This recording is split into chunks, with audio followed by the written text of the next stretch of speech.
Three cultural shocks after being in Dar es Salaam, Tanzania. Hey, Jason here. If you've been watching the channel, you've been seeing me 9 years into this expat game. I'm actually now currently back doing a little bit of traveling for a week. And one of the things I wanted to share with you from this is just three culture shocks that I got after, I'm now filming this video in Dar es Salaam, Tanzania. The first one is the driving out here. This driving is crazy. This is my first time being in a country to experience tuk-tuks, boda drivers, and regular cars. Now, what I mean by boda drivers, those are just motorcycles, and tuk-tuks are the little motorcycles with the covers on the back and the back seats where you can put 2 or 3 people in there depending on your size. The driving here is insane. The first night I got here, I asked my Uber driver, I was like, are the traffic lights just a suggestion? And he was like, hey, there's no police here. He was like, so as long as the police not here to get you because there's no traffic cameras, he's like, it's just a suggestion of what to do. Because people were just stopping, going. It was completely chaotic. I would not drive here. You couldn't pay me to drive in this country. I thought Johannesburg was bad driving. This is horrible driving on a different level for me here. It reminds me of what I see when what I see in those videos from like Pakistan, India, stuff like that, where there's just no rules and all you hear is people hitting their horn. So like the other day I went to Karaoke Market and there was just traffic congestion everywhere. Big truck behind us and I was in a tuk-tuk, bong, bong, just ramming on his horn. And I'm like, you're way above us. You can see there's no way for anyone to get by right now. It was just chaotic. So the driving here is a complete culture shock. This is my first time being in this level of uncomfortableness when it comes to driving. The second thing about Dar es Salaam that's a culture shock to me is the people look different. And what I mean by, I've been in the southern region of Africa, Botswana, South Africa, Zambia. I've seen people from Namibia. I've seen people from Zimbabwe, even Malawi. And you see similarities in some of the ways that people look, or when you're in certain regions, you see a tribe dominant look. Here, this is a huge melting pot, or I don't know if it's just a lot of tribes that came together. Everyone looks completely different and they don't look like people in the southern region. It is actually the first time that I've been uncomfortable being in Africa. Like, I really do feel like I don't belong here. I don't see anyone that looks like me. I don't see those familiarities, like people that may look like a cousin, friend, or family. And so it's really interesting being here. And the reason of the uncomfortableness goes into the third thing, which is English isn't the dominant language here, which shocked me. I thought Dar es Salaam was a big tourist area, things like that. It's Swahili. About 90% of everything is written in Swahili. The people are speaking Swahili. It is the shared language amongst the people. And it feels like I'm back in Colombia or Panama for the first time when I wasn't speaking Spanish. And so like I'm breaking down my English and I don't like speaking broken English.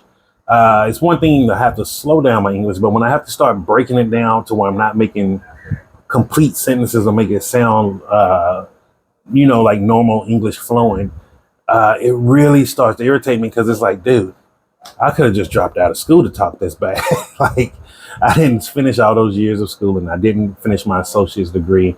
I didn't excel so high in the military to speak in a very broken English. And so that really makes me uncomfortable because then I start, you start feeling self-conscious sometimes. And if you haven't been in a place where you have to break down your English to actually be able to try to get things effectively communicated, like it does make you feel some kind of way because it's not your normal way of speaking. So you have to use more energy to try to use the right select words to get things done. Now, that doesn't mean that English is not spoken here, just saying it is not the first natural language here. And to give you an example, like South Africa and Johannesburg and some of the Zulu dominant areas, you can find where most people are speaking Zulu only. However, it does not mean they don't have an understanding or some form of English that they can use. Now, once you get to Botswana, you're going to find English all over the place.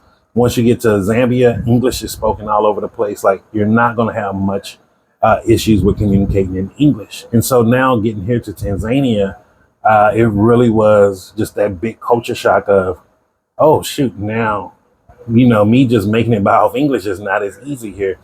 If I was to come to stay in Tanzania, or in Dar es Salaam to be exact, I would have to pick up Swahili. That is the language that is spoken here. And if you truly, I feel like this is one of those countries where to truly get acclimated into their culture, to truly understand things, not be on the outside looking in, you have to be able to speak Swahili. English is not going to get you here. And so I just wanted to share those 3 culture shocks with you. This is a really quick video. It's been raining off and on here today. Funny story, it was raining earlier this morning because remember, I'm living in Zambia and we've been under a drought for so long. I forgot what rain sounded like. And I'm like, what is that noise? And so it's been raining here. So I didn't get to make it to the beach today. So I just went out and checked out one of the malls. I'm going to do some videos about some other culture shocks here. Like going into the mall today, it blew my mind. It was crazy, and not crazy in a bad way, just crazy as someone coming into a new culture. And so tomorrow I'll be going back to Karaoke Market to film there, walking around, picking up some things. So make sure you look forward to those videos being dropped out, showing you the market. I will also be dropping a video explaining to you exactly how to do the train here. A lot of the videos that are showing the train ride are not accurate anymore. I don't know if they're just not giving you all the information or if things have changed, but I'm going to walk through that with you. I'm going to share with you the train prices, so you know exactly how much to pay. If you want to book the whole cabin to yourself, how much that will be. I'll also be explaining to you what to expect with the train ride. It is not nothing what you're probably used to. And most importantly, I'm going to be breaking down to you exactly just what to expect when you're doing a train, to try to walk you through. And I'm going to put in the numbers in the description of that video, the actual numbers to call to set up your reservation. So you know you will be able to have your ticket waiting on you, and you just have to go to the window and pay. But other than that, I'll also be looking forward to, I'm going to do a video just filming on the beach. If the internet is working here for me, I will be doing a live stream on the beach also, just letting you see how beautiful it is. I found it yesterday, was able to walk to it, and it's a beautiful beach, man. It is lovely. I can't wait to get there. And I hope Tuesday the weather is really nice so I can show that to you also. But that's all for the day. If you have any questions or comments, just leave them down below. I'll get back to you.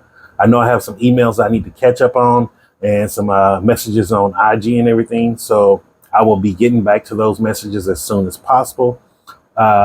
Just bear in mind with me that I've been traveling. It's been a crazy. It took 4 days to get here. And that was actually fast. I'm going to tell you exactly what happened on that too. But most importantly, just remember this. I'm Jason, and success is simple once you know how.